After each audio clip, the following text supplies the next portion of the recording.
Why, hello there. I'm thinking to myself, Jebelo. That's how I used to say hello to people. It's good to see you here. I just got done having a conversation with a good friend of mine from university, from college, and we were just talking about how things have shifted for him in terms of his relation to being in this time of uncertainty and change. And during the conversation we had, he brought up a couple different things where he's like, actually, at this point right now, I kind of like how my life is, And he's like, I'm not necessarily sure I even want to go back to the office. I'm not necessarily sure how I want to that I would want things to change all that much from here. And we had a wonderful conversation. It was really great just to explore some of the questions that were on his mind and some of the things that he's thinking through. And it got me thinking. It got me thinking because for me, I've kind of looked at this period as two things happening simultaneously. On one hand, we have this virus that is rampaging us on a global level, and it's just really causing destruction and disruption to our lives, both in terms of the inconveniences and honestly on the life or death paradigm as well. So we have this virus that's rampaging us here. And on top of that, we have like this level of humanity that's showing up. This humanity of like spending time, slowing down, reaching out to loved ones, like connecting with people, taking the time to be again, to be you again, to explore the things that are fun for you, to almost like give yourself the space to simply be and not have to be anything other than just be. To taking time to go on walks, to coloring in books, to organizing different gatherings and conversations and game nights and so on and so forth. Like, yo, we're living life.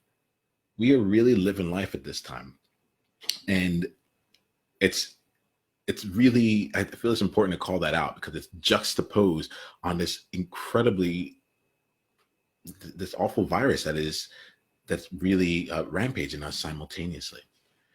And so the conversation my friend and I were having continued, and at some point he was like, "Yeah, I really wish this could stay the same, but I guess when things go, I don't know, when they open up and they go back to normal, it'll be up to was to see if like the managers or the leaders that will allow for it to keep going." It was something to that effect, And I'll be curious for you, how often do you feel like, okay, I kind of have a good thing going on right now, but I don't want to really. It'd be great to sustain this right now, but I'm not necessarily sure how it's going to be later on because I don't know what others are going, like how others are going to choose and dictate that for me.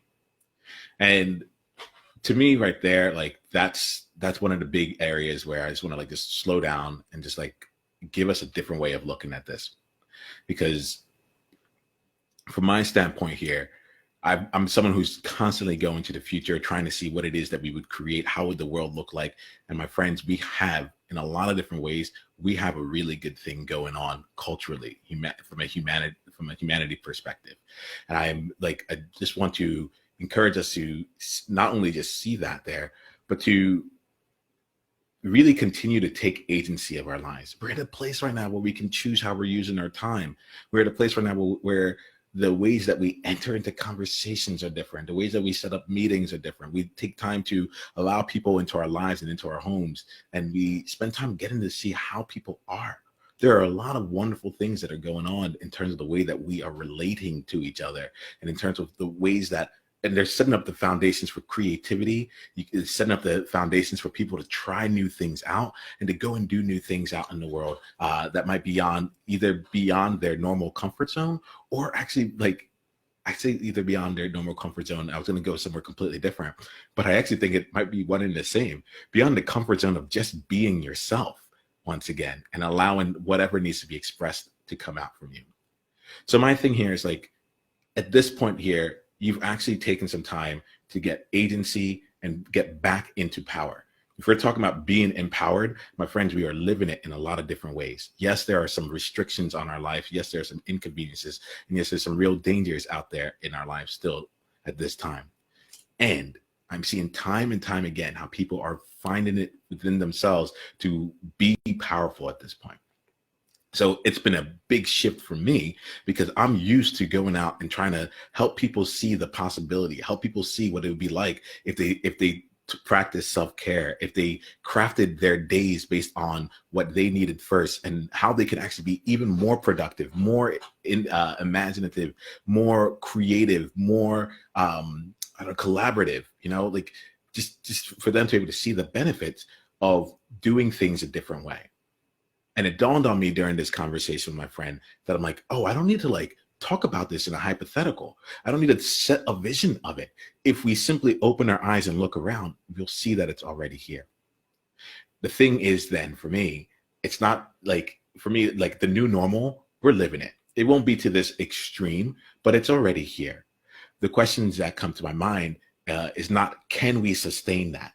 That to me is not an empowering question. That's a question that someone else who wants to have power over you might ask you here. The real thing that comes out, if I'm going to remain in this power, and I'm going to offer this question to you if you're thinking about this here, is what's it going to take? Who will I be in order to keep the good things that I have going on going, regardless of how the future looks?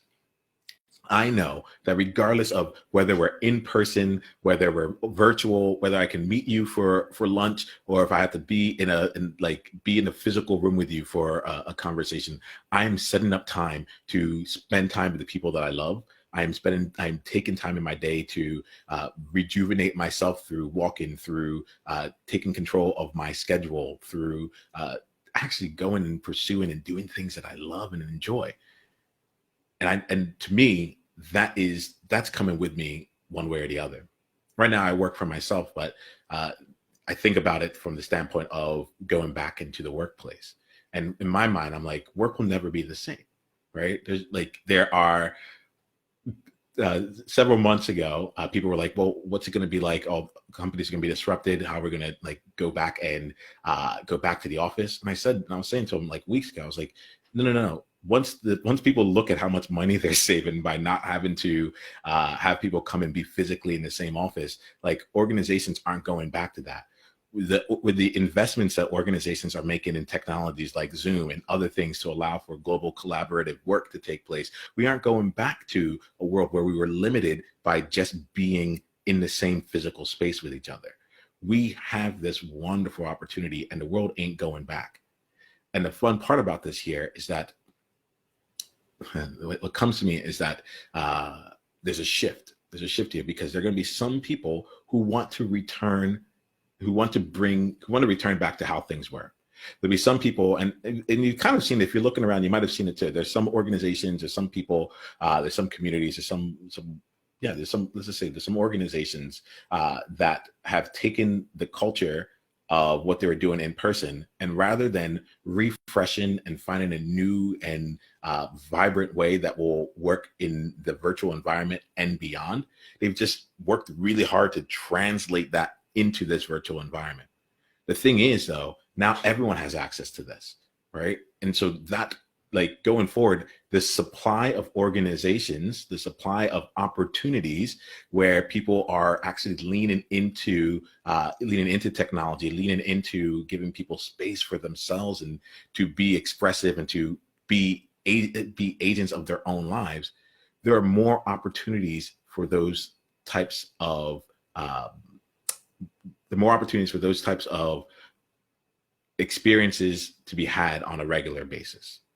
And what I mean by that all here is that, in the past, I worked in a tech company. And for me to experience, we've been on Zoom and Zoom video conferencing for years. In 2009, I helped move my retirement practice onto a global digital learning platform. But at that time, there were so few options of organizations that would actually embrace technology. In fact, I left a consulting company and I was the only one that would be on our calls with my video screen on. And back in 2003, 13, it was still like completely novel to have your video screen on. I think for a lot of people, it's still in 2020, still a completely novel thing to have your video screen on. Let's be real. How many of you are in conversations where you're still everyone's present, but like rather than using video, you're still just using audio. You're still calling each other into conference lines and so forth. Like, the fact of the matter is, things have shifted, and it's not. We don't have to question what's it going to be like. We already know. The real question here is: are you going to do what it takes to be able to sustain this? Are you going to do what it takes to be able to sustain this? Because there are new leaders emerging, there are new opportunities emerging, and it's those that continue to lean into the world that we have now that are going to be the most successful. Here goes the thing: the genie's out of the bottle. They said it couldn't be done, and then it was done. And the thing that comes up here is just to slow down and just kind of call this out. It's fun for me to be able to say this to you now. It's edgy for me to say this because not everyone's interested or willing or ready to hear this message, but it's the message that needs to come out here. And I'm going to give you a chance to have a leg up here. There is we don't need to be worried about the future from this, because we're actually creating it in this present moment. And if you can take some time to think for yourself, to identify, first thing, just identify what is it right now that you're really enjoying? What is it that you love? Like, what is it that you didn't have 2 months ago that is now regularly in your life, that you've now spent time saying, okay, I'm actively going to bring this in, or someone else has created the opportunity for you to experience it. Take some time to identify what that is for yourself. And then just ask yourself the simple question: what is it going to take for me to continue this regardless of what the future looks like for me?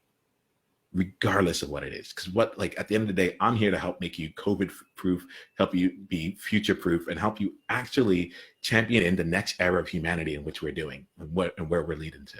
So just know that I'm gonna end this here. I have much love for you.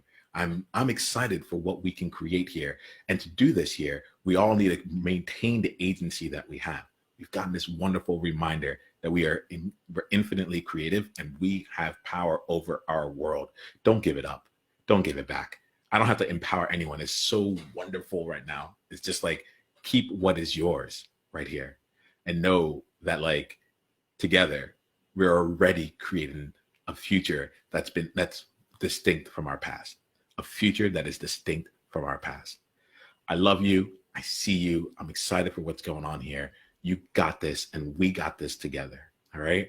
Leave a comment below. Let me know some of the things that come to your mind when it comes to what it's going to take for you to keep this going. Right. And put it in here. Let me know, what are some of the challenges you're facing? What are some of the questions you have? What are some of the fears you have? What are some of the doubts you have? What gets you excited? Put it in the comment, put it in the chat box here. What I'm going to be doing is I'm going to be organizing conversations to give us a chance to really explore this and give you a chance to be able to own this, no matter what the future looks like. This is our time. Why? Because our time is now. All right, y'all. Leave a comment. I'll get back to you. And just know that I have much love for you, okay? We got this. Talk to you soon. Hey, Niyama here. Hit the subscribe button if you haven't yet, and then go ahead and leave one of your insights from today's video in the comments below. If you're looking to take this deeper, you can go and watch another video, or you can go to niyama.com/tribe to get exclusive invitation to our tribe member only events. I'll see you soon.